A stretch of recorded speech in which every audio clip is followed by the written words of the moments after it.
We wish you a Merry Christmas. We wish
So, who is the whore of Babylon that is also called Mystery Babylon in the book of Revelation?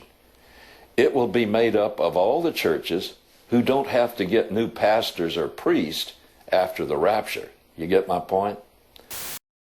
The preceding program has been brought to you by the Jesuits, dedicated to destroying all temporal powers in the world, like the Papacy in Rome. The C.I. Scofield Study Bible. When you need a delusion from a con man, remember C.I. Scofield's the one for you. The Freemasons, worshipping the sun since the Tower of Babel. And the Vatican, official sponsor of the Antichrist. We hope you have enjoyed this program created by Mystery Babylon Productions.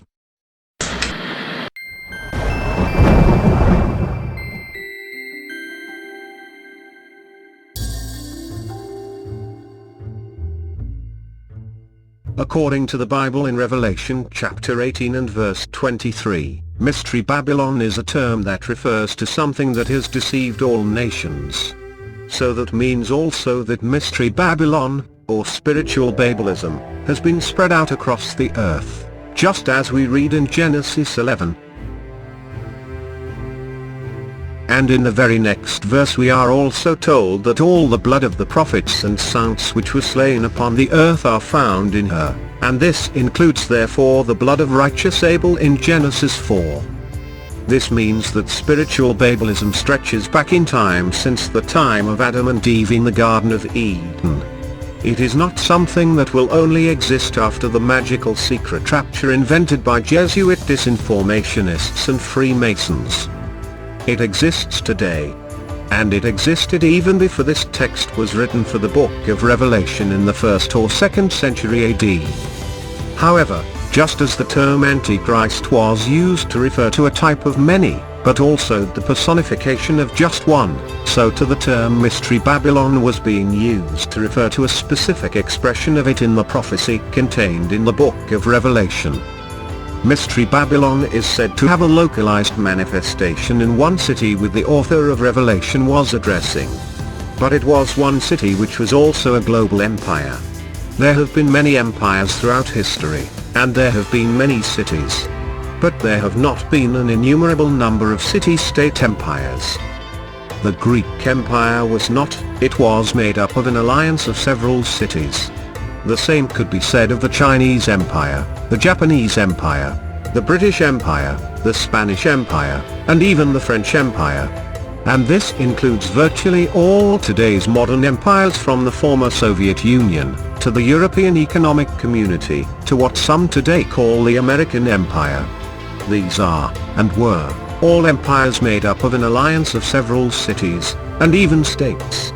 There have only been a small handful of city-state empires in the world in history. Babylon was just such a city-state empire. And the other, of course, was Rome. The author of this prophecy is prophesying a future event, but he makes it very clear that the empire he is specifically prophesying these things would happen to and through would be the city-state empire known in his own day, because he uses not a future tense, but the present tense when referring to it. The world is told that what Constantine embraced in Rome, in the Edict of Milan in 315 AD, was the religion of Christianity, the religion of the New Testament apostles and disciples of Christ. But we will find in the prophecies of Revelation, and throughout the rest of the New Testament itself, is that it was not Christianity that Constantine adopted, but Roman Nicolaitanism. And this form of religion was not indigenous to the New Testament, but constituted an imperial adoption of ancient Babylonian religion and ecclesiology. Thus, in other words, it made spiritual Babelism a state religion of the Roman Empire, in the name of Christ. But it was not the Christ of the Bible. It was a fictitious Christ crafted together with all the parts of Rome's pagan imperial and state cult religion. A mixture the author of the book of Revelation referred to as, quote, Mystery Babylon, end quote. The church-state governments of Europe that are the legal benefactors and theological descendants of Constantine's institutionalization of Nicolaitan religion, have worked incessantly since the time of the Reformation, spending literally billions of dollars and using infiltration and censorship to extinguish the public knowledge of the truths concerning Mystery Babylon, in an attempt to avoid spiritually implicating their own governments.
All of the New Testament teaching concerning Mystery Babylon, or spiritual Babelism, is taken from the Torah and are found in Genesis 3, 6, 10, and 11. These chapters serve as the foundation for the term Mystery Babylon used in the prophecies contained in the New Testament book of Revelation. To understand spiritual Babelism or Mystery Babylon, all one must do is look at the development of Babylon in the Old Testament, and see the parallels the author of the New Testament prophetic term, Mystery Babylon, was invoking. They are very plain to see. That is why so much effort by certain groups, organizations, and even church-state governments, which have embraced spiritual Babelism, have put so much effort into obfuscating and hiding them. and the effort to obfuscate, hide or even discredit them, is much larger than most could possibly imagine. Spiritual Babelism is the ignorant Nicolaitan belief that the secret to Genesis 11 is that if man reproduces the depraved patterns of Babelism he can secretly be God. Babelists hide this ideology in secret societies and occult rituals, beyond the reach or criticism of the general public they wish to exploit as their victims. But Nicolaitan Babelists completely ignore the most important aspect of the text in Genesis. While it does state that they were making themselves God over people, the text also states that because of this the real God placed a curse on them. Because spiritual Babelism is premised on a lie, which is calling something which is an opposite to God, God. When God is manifested it also therefore manifests the exact opposite of what it claims or seeks to do. The curse of spiritual Babelism is it actually eventually manifests the exact and precise opposite of whatever it wills or seeks to do. The exact and precise opposite. The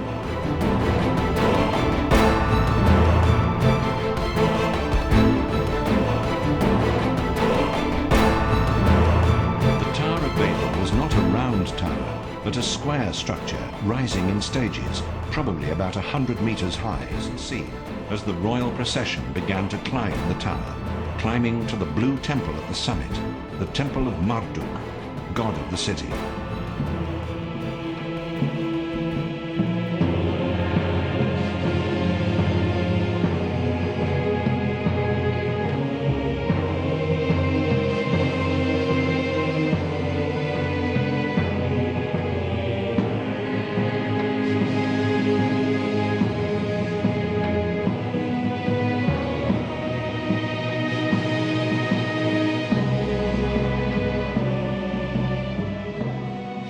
Herodotus reported that climbing to the temple of Marduk meant climbing into the heavens and the stars, and at the top, in the highest section of the huge layered temple, was where Marduk resided.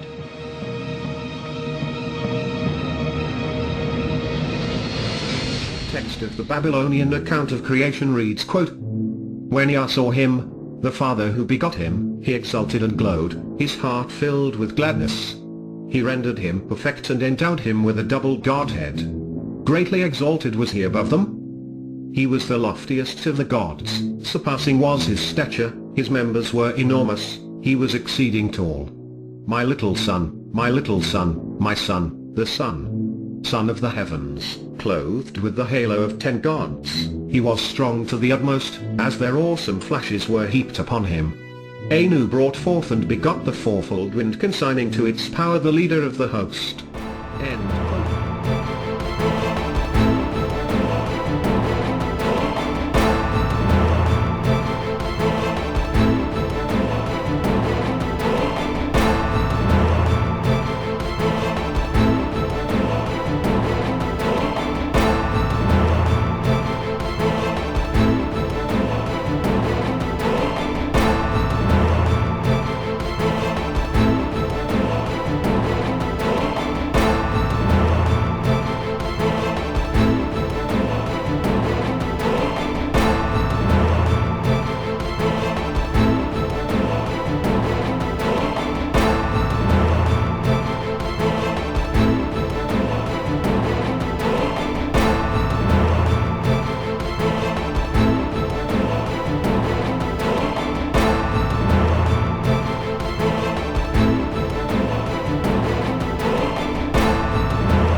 may I present Bishop Jeremiah J. Park, Bishop of the New York Annual Conference of the United Methodist Church.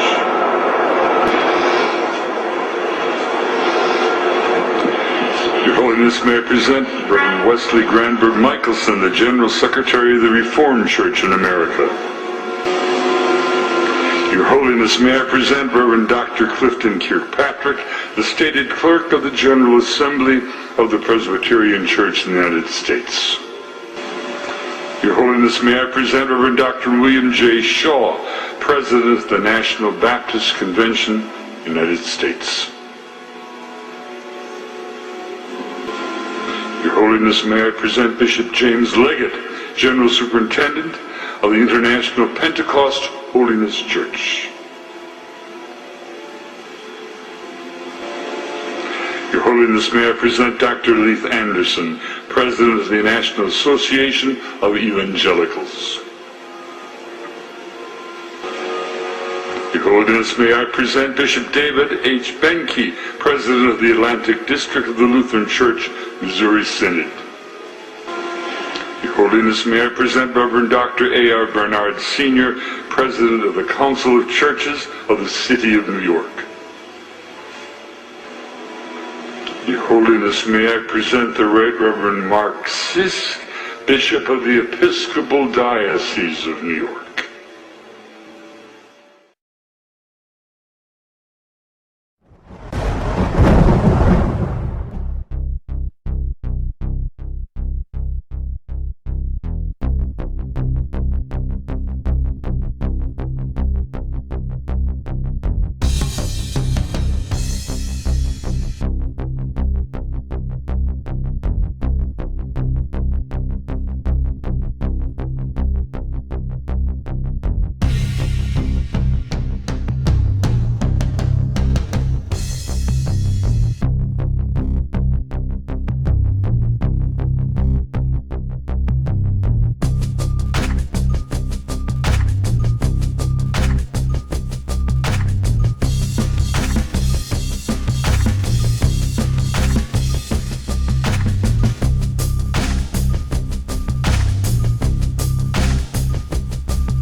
Now, did you just say that you are Lucifer? I am Lucifer. Okay, define Lucifer for me. Pure, virtuous, wholesome, innocent individual that's out to help people. Lucifer is? Say that again. Lucifer is a pure, holy, Virtuous. virtuous. Now, is he the Lucifer that God created? That's the same one.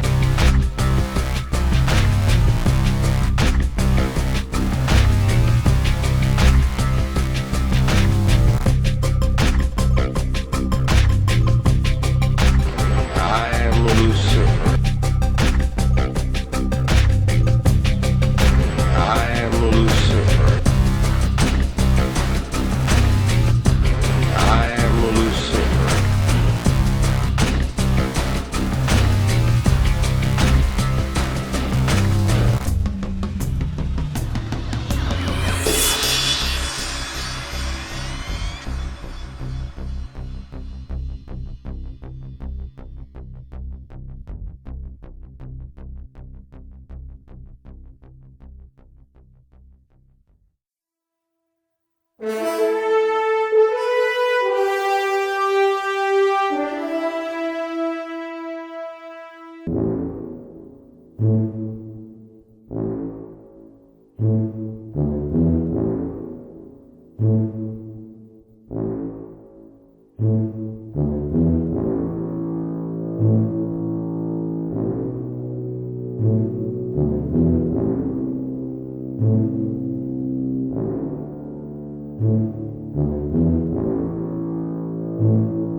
Roman Catholic clergy began identifying the Vatican and its institutionalized Nicolaitanism as the whore of Babylon centuries before the time of the Renaissance reformers.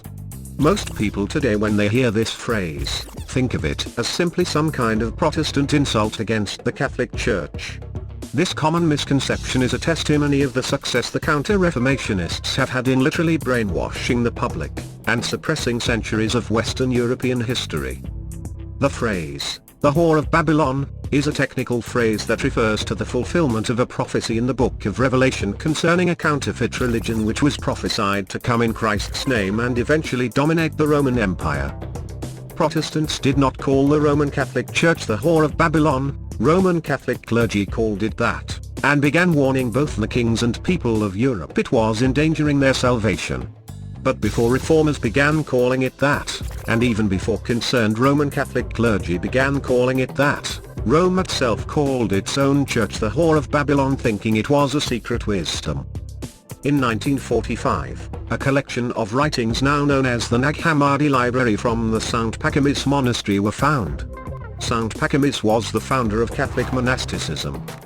These writings had been hidden in the cliffs of a nearby mountain, for which these caves had served as a cemetery for the monks of the monastery.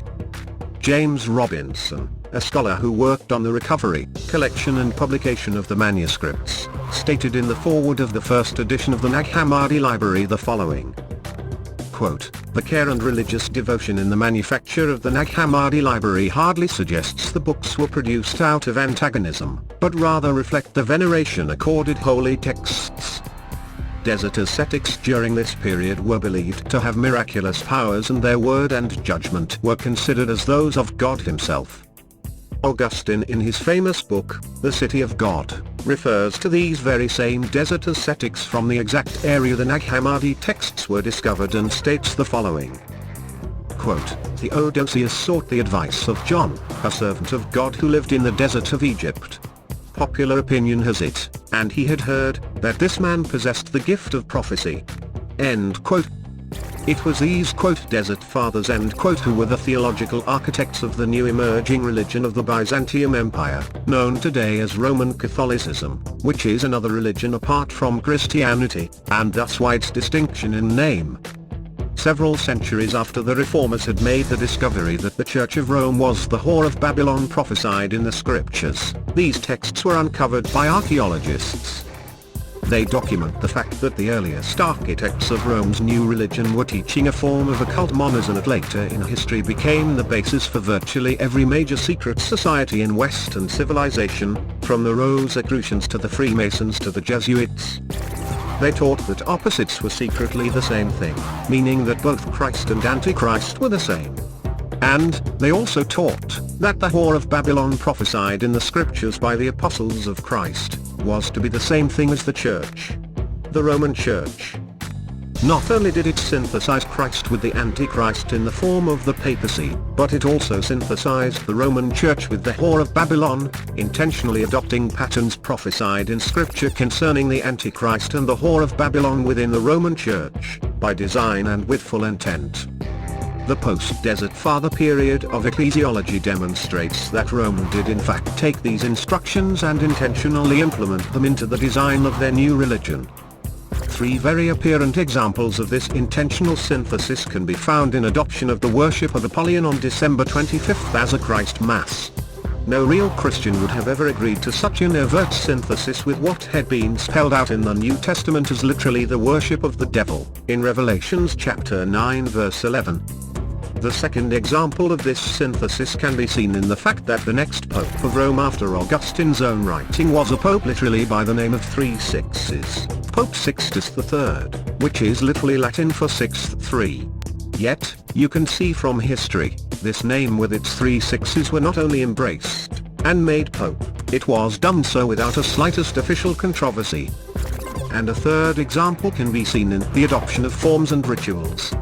From the mark on the forehead with the ash of the azazed goat, prophesied to be the mark of the beast given by the Antichrist to his followers, to the use of garlands to decorate the churches on December 25th. At that time in history, garlands were used to decorate broths. Or in other words, whorehouses. Rome not only called itself secretly the whore of Babylon, but intentionally adopted every design they could find to make sure the patterns of the whore of Babylon were fulfilled.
get my point?